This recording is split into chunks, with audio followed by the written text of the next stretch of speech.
준희 씨. 네? 지난번 미팅 때 얘기 나왔던 A 제품 시장 조사 준희 씨가 해줄 수 있어요? A 제품 시장 조사요? 네. 어려운 말이에요. 네모 씨한테 부탁하면 돼요.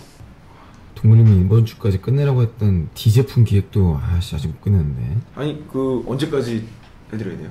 이번 주 금요일 날 제품팀 전체 미팅 있거든요? 그 전까지만 해주면 돼요. 할 수 있어요? 제가 일정을 보니까 제가 해보겠습니다. 저한테 네. 맡겨봐 주십시오. 알겠어요. 잘 해줘요.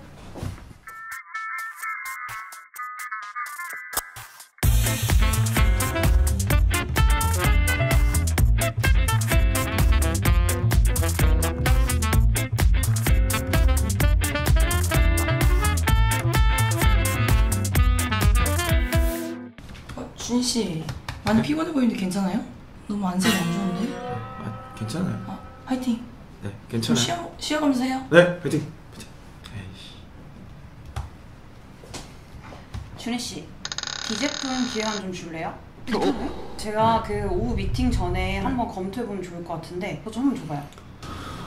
생각해보니까 A 제품 시장 조사도 준희 씨 담당이네? 그것도 같이 줄래요? 팀장님, 제가 사실 지난번 말씀하신 A 제품 시장 조사하다가 D 제품 기획안 좀 마지막 마무리를 제가 못했습니다. 그게 지금 무슨 말이죠? 제가 D 제품 기획안 중요하다고 3주 전부터 말했잖아요. 네. 준희 씨가 지금 신입사원이에요? 준희 씨가 잘할 수 있다고 생각해서 맡겨준 건데 못하겠으면 못하겠다 말을 하던가. A 제품 시장 조사는 또 왜 해요? 그거 네모 씨가 해도 된다고 했잖아. 진짜 지금까지 한 거라도 보내줘봐요. 네, 여러분, 오늘 사례 좀 어떠셨어요? 여러분이 회사 생활 하다 보면 이런 비슷한 어려움들을 많이 겪죠. 딱 봐도 이거 각이 안 나와. 딱 봐도 이거 어려울 것 같은데 계속 나한테 일이 몰릴 경우, 이럴 때 어디까지 솔직히 얘기하면 좋을지, 어떤 식으로 여러분들이 대화를 열어가야 될지에 대해서 한번 제 의견을 말씀드려볼게요. 저는 솔직한 의사소통, 그리고 지혜로운 의사소통이야말로 여러분의 어떤 회사의 성과에도 당연히 영향을 주지만 그것보다 여러분의 몰입도, 여러분이 회사 생활의 만족도에 큰 영향을 주는 것 같아요. 작은 말 한마디로 천냥빚을 갚는다고 하잖아요.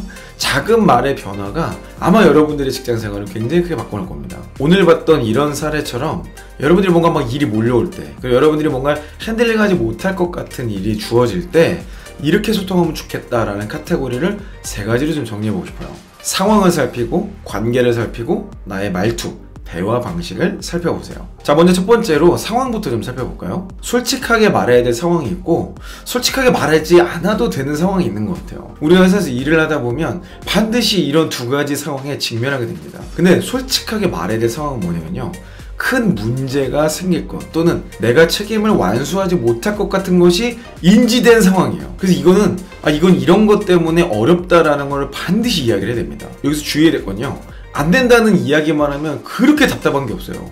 그러니까 대부분의 상사는 하자 입장이죠. 새로운 일을 도전하자 입장인데 그 일을 무조건 안 된다, 이거는 반대를 위한 반대거든요. 설령 여러분들의 상황이 진짜 불가능한 상황이더라도 안 된다고만 이야기하면 여러분들은 안 되는 상황으로 낙인 찍힐 확률이 매우 높아요. 그래서 이럴 때는요, 반드시 이런 조건만 해결된다면 해볼 수 있을 것 같아요 라고 제시하시는 게 좋습니다. 이런 화법이 쌓일 때 신뢰가 생기는 거예요.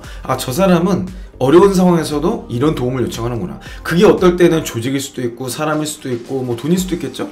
어떨 때는 시간일 수도 있어요. 이런 복잡한 일을 다루기 위해서는 이런 시간이 필요합니다. 제가 이 프로세스 정리할 수 있는 시간을 조금만 주시면 안 될까요? 요거부터 먼저 할 수 있게 해주세요 라는 식의 몇 가지 조건을 달아서 도움을 요청하는 방식이 가장 좋습니다. 이거는요, 솔직하게 얘기하시는 게 좋아요. 우리가 이런 어려움들, 조건을 이야기할 때 반드시 유념해야 될 거 한 가지가 있는데요, 상대방의 입장을 충분히 헤아려 봐야 된다는 겁니다. 보통 내가 이야기를 해도 될까 말까 이런 고민하는 순간은 상대방의 입장과 다른 경우일 거예요. 뭐 같은 경우라면 그냥 호응하면 되는 거죠. 근데 이제 그런 상황이 아니기 때문에 우리는 고민한 거란 말이에요. 그래서 이야기하기 전에 내가 이런 이야기를 하는 게, 이런 제안을 하는 게 저 사람 입장에서 어떤 상황일까를 충분히 헤아려 보고, 그 사람 입장에서도 충분히 받아들일 수 있을 만한 안을 같이, 그 안과 함께 솔직한 이야기를 한다면 여러분 관계에서도 문제가 생기지 않고, 또 여러분이 좀 더 편하게 높은 퀄리티의 업무를 할 수 있는 어떤 대화가 되지 않을까 생각이 들어요. 그래서 오늘 이 사례를 보면요, 사실은 지금 쉽지 않다라는 거를 반드시 얘기를 했어야 돼요. 팀장님이 이미 너가 어려우면 다른 사람한테 시킬게 이런 이야기를 했는데 내 욕심, 그리고 나의 어떤 바램 때문에 인정받고자 하는 욕구 이런 것 때문에 일을 계속 깔고 뭉갠단 말이죠. 이렇게 되면요 항상 문제가 생겨요. 근데 여러분 절대 잊어서는 안 되는 게요, 성과는 쉽게 잊혀져요. 그런데 사고는요 굉장히 깊게 각인됩니다. 그리고 지금 상황을 보면요 대단한 성과도 아니에요. 그냥 할 수 있으면 해봐 라고 좀 이렇게 가볍게 던지는 건데, 이거를 죽자사자 덤벼가지고 결국 이도저도 못하는 아주 엣지 없는 결과물을 내는 경우죠. 이거는요 반복되잖아요. 열심히 하는 게 중요한 게 아니고, 이 사람한테 일이 더 이상 기대가 안 되는, 저 사람한테 일을 맡겨도 뭐 저 사람은 일 시켜도 뭐 대단한 결과물이 안 나올 수도 있어, 그러니까 너무 기대하지 마, 이런 인식이 남을 수 있는, 이게 반복되면 그런 인식이 남거든요.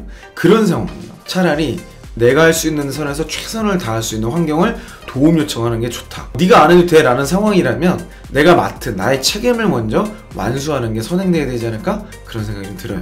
자, 그러면 솔직하게 이야기를 하지 말아야 될 상황은 어떤 상황일까요? 어떤 이야기가 막 논의가 됐는데 나는 혼란스러워. 근데 내 주변에 함께 일하는 사람들은 봤더니 나름 괜찮네, 다들 잘 따라오는 것 같아. 그때는요 굳이 입을 열어서 나의 혼란스러운 밖으로 꺼낼 필요 없어요. 왜냐면 내가 생각을 정리해야 하는 시간이 필요한 거거든요. 그럴 때는 그 회의의 속기록을 가지고 돌아가서 이슈트를 한번 만들어 보세요. 마인드맵을 이용해서 어떤 이야기가 선, 후 관계가 되고 무엇 밑에 이런 이야기가 있었고, 얘를 마인드맵으로 쭉 다 정리를 해보면 여러분의 생각이 뭐 때문에 혼란스러웠고 내가 뭘 모르고 뭘 이해 못했는지를 정리할 수 있게 될 거예요. 그걸 가지고 내가 모르는 내용들에 대해서 솔직하게 이야기하시고 어려웠던 점에 대해서 도움을 요청하시는 게 올바른 상황 판단이라 생각이 듭니다. 자, 여러분들이 이런 상황에서 살펴야 될 두 번째 요소는 관계입니다. 솔직하게 이야기해도 되는 관계가 있고요, 솔직하게 이야기하면 안 되는 관계가 있어요. 자, 이건 먼저 솔직하게 하면 안 되는 것부터 말씀드릴게요. 솔직하게 해서는 안 되는 관계는요, 의사결정권자에게 나의 어려움을 그냥 직설적으로 표현하는 겁니다. 의사결정권자란 뭐 팀장님, 뭐 대표님, 부서장님, 뭐 이런 뒤에 장자 붙은 뭔가 여러분을 평가할 수 있는 사람들이겠죠. 그런 사람들은요 무의식적으로 여러분을 평가하게 돼요. 그런 상황에서 여러분들이 정리되지도 않은 이야기를 그냥 못하겠어요, 어려워요 이렇게 전달해버리면 상대방 입장에서 여러분들은 그냥 일하기 싫어하는 사람, 그리고 여러분들은 뭔가 그냥 안 돼 라고 외치는 사람으로 평가받을 확률이 매우 높습니다. 정말 아무리 생각해도 여러분들이 이거 안 되는 건데 이거를 저분의 언어로 뭔가 설명할 자신이 없어.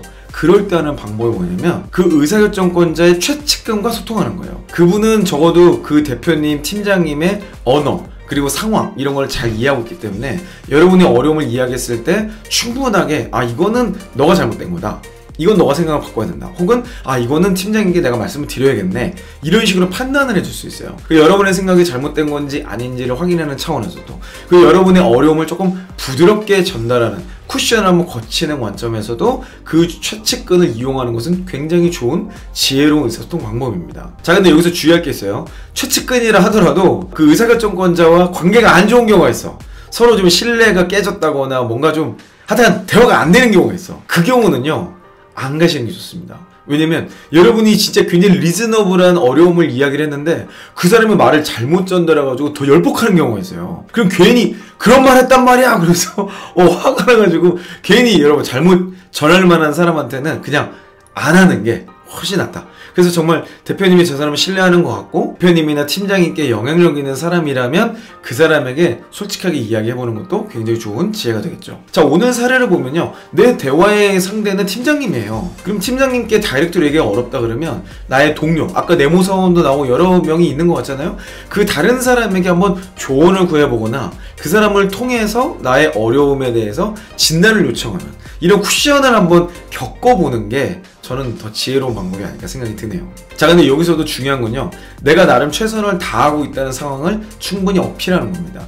내가 최선을 다하고 있는데도 이런 어려움이 있다, 내가 최선을 다하고 있는데도 이렇게 하는 게 맞는지 모르겠다, 이런 식으로 한번 쿠션을 거쳐라. 이게 굉장히 중요한 지혜 있는 소통 방법이죠. 자, 마지막으로 우리가 살펴야 될 세 번째는요, 말투입니다. 말투. 솔직한 말투와 솔직하지 않은 말투가 뭐 구분을 할 수 있는 것 같아요. 뭐 이런 용어를 쓰면 솔직한 거고 이런 용어를 쓰면 아니다, 이렇게 말하기는 좀 어렵지만 적어도 들어보면 이건 굉장히 솔직한 말투구나, 이거는 전혀 솔직하지 않은 말투야, 가식적인 말투, 이건 우리가 충분히 구분할 수 있거든요. 근데 여러분에게 도움이 되는 솔직한 말투는 뭐냐면요, 나의 생각이 맞는지를 점검받고 싶다라는 말투예요. 그러니까 내가 이런 어려움이 있는데 제가 잘못 생각할 걸까요? 이게 제가 너무 일하기 싫어하는 걸까요? 아니면 제가 이게 지금 뭔가 노하우가 없는 걸까요? 라고 점검을 받고 싶어하는 말투가 있고요. 아 이거는 이래서 안 돼요.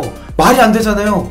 아 이거 안 해보셨잖아요. 이렇게 얘기하는 거는 솔직하지 않다기보다는 지혜롭지 않은 말투죠. 상대방을 판단하는 말투군요. 당신이 아무 생각 없어, 나에 대해서 이해하지 못하고서 나한테 이런 일을 시키고 있어요 라고 판단하는 말투이기 때문에 여러분이 피하셔야 되는 말투인 겁니다. 그래서 저는 솔직하지 않은 말투라기보다는 이걸 조금 무례한 말투라고 바꿔서 표현하고 싶어요. 그래서 솔직한 말투는 내가 고민해본 내용은 이건데 이게 올바른 생각입니까? 라고 물어볼 요 내용이 있어야 돼요. 이게 없이 그냥 나의 어려움만 토로하는 거는 다소 상사 입장에서는 무례한 말투처럼 느낄 수 있죠. 첫 번째는 이타적인 거고요. 두 번째는 이기적인 거예요. 항상 인간관계와 의사소통에서는요, 이 이타적인 마인드가 정말 중요한 것 같아요. 여러분이 어려움을 이야기하기 전에 여러분의 중심을 한번 점검해보세요. 내가 저 사람이 추진하고 이야기하고자 하는 것에 반대인 건지, 일부는 동의하고 일부는 교정하고 싶은 건지, 아니면 다 동의하는데 뭔가 이해가 안 되는 건지. 반대 의견일수록 쿠셔너가 많이 쓰는 게 좋습니다.